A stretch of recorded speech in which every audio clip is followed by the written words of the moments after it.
एक दफ़ा का जिक्र है। एक खूबसूरत से गांव में एक ज़िमींदार का घर था। उस घर में ज़िमींदार अपनी बीवी और बेटे के साथ रहता था। ज़िमींदार का बेटा, जिसका नाम राजू था, वो बहुत ही आलसी था।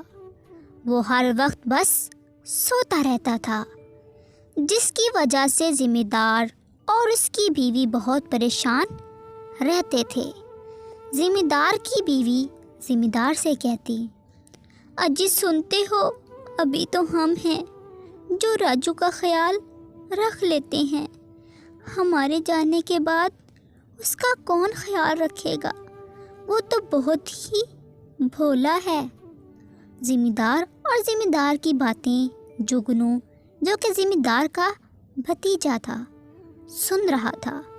तो वो अंदर आकर कहने लगा, अरे चच्ची, आप फिक्र क्यों करती हैं? मैं हूँ ना अपने भाई का ख्याल रखने के लिए।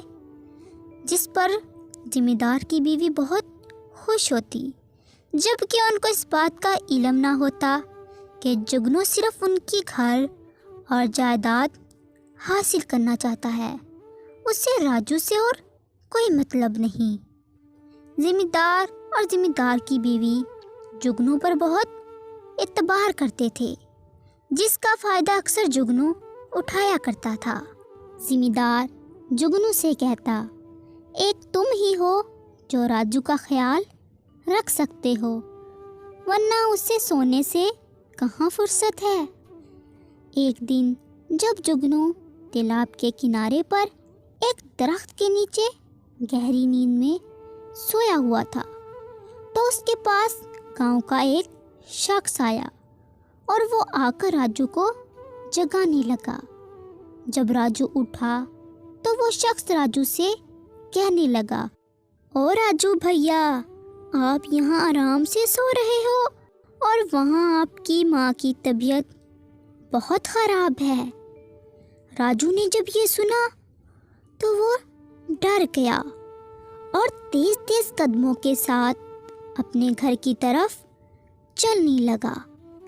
जब वो घर पहुंचा तो वहां पर पहले से ही वैद्य जी मौजूद थे, जो राजू के बाप से कह रहे थे, आपकी बीवी का इलाज सिर्फ एक ही जड़ी बूटी से हो सकता है, जो कि जंगल के दूसरी तरफ पहाड़ों में है, और वहाँ पर जाना तो बहुत मुश्किल है, क्योंकि पहाड़ों के पास जाने के लिए जिस जंगल को पार करना पड़ता है, उस जंगल में बहुत डाकू हैं, जो कि इंसानों को तो जान से मार डालते हैं।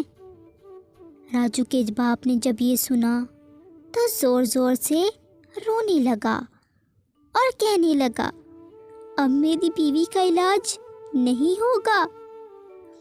तो राजू ने अपने बाप से कहा, अब्बा, आप फिक्र ना करो, मैं वो जड़ी बूटी लेने जाऊंगा।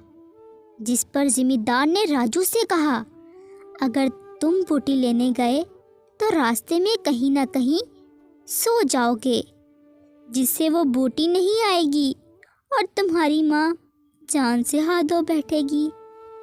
जुगनू भी उनकी बातें सुन रहा था और दिल ही दिल में सोचने लगा, यही अच्छा मौका है, राजू के साथ जाकर उसको मार डालूंगा और सारी ज़मीन और घर पर कब्ज़ा कर लूँगा। तो वो जल्दी से कहने लगा, अरे चचा, आप फिक्र ना करो, मैं राजू के साथ चला जाता हूँ। ज़िमींदार ने जब ये सुना तो कहने लगा, ठीक है जुगनू बेटा, तुम राजू के साथ चले जाओ और वो जड़ी बूटी पहाड़ों से ले आओ। फिर राजू और जुगनू जड़ी बूटी लेने के लिए घर से निकल पड़े। वो गांव से गुजरकर जंगल को पार करने लगे। चलते चलते राजू जुगनू से कहने लगा, अरे भैया, मुझे तो बहुत नींद आ रही है, क्यों ना यहाँ कुछ देर आराम कर लें। और ये कहकर वो एक दरख्त के साए में सो गया। लेकिन जुगनू वहीं खड़ा सोचने लगा, क्यों ना राजू को मार दूं और घर जाकर कहूँगा डाकुओं ने मार दिया। इस तरह मैं पूरी जायदाद पर कब्जा कर लूँगा। जुगनू अभी सोच ही रहा था कि वहाँ पर 2 डाकू आ गए और जुगनू से कहने लगे, तुम्हारे पास जो कुछ है निकाल दो, वरना हम तुम्हें मार डालेंगे। लेकिन उन्होंने राजू को कुछ नहीं कहा, क्योंकि वो बेसुध सोया हुआ था। जब डाकुओं ने जुगनू की तलाशी ली और जुगनू के पास से कुछ भी नहीं निकला, तो डाकू जुगनू को मारने ही वाले थे कि अचानक राजू की आँख खुल गई और राजू ने डाकुओं को मारना शुरू किया। राजू ने डाकुओं को इतना मारा कि वो वहाँ से डरकर भाग गए। राजू ने अपनी बहादुरी से जुगनू की जान बचा ली। तो जुगनू दिल ही दिल में सोचने लगा, मैं तो इसको मारने ही वाला था, लेकिन इसने मेरी ही जान बचा दी। मैं कितना बुरा हूँ, जायदाद के लिए अपने ही भाई को मारने लगा था। फिर उसने राजू को सारी बात सच सच बताई कि वो उसके साथ क्यों आया था। फिर वो ज़ोर ज़ोर से रोने लगा और राजू से कहने लगा, मेरे भाई मुझे माफ़ कर दो, मैंने लालच में आकर बहुत बड़ी गलती कर दी। लेकिन राजू भोला होने के साथ साथ साफ दिल का भी मालिक था। उसने जुगनू को माफ़ कर दिया। फिर राजू और जुगनू ने मिलकर पहाड़ से जड़ी बूटी तोड़ी और उस जड़ी बूटी को लेकर घर गए। जड़ी बूटी खाते ही राजू की माँ पहले की तरह सेहतयाब हो गई। उस दिन राजू के बाप और उसकी माँ को उस पर बहुत फख्र हुआ। उम्मीद है आपको ये कहानी अच्छी लगी होगी।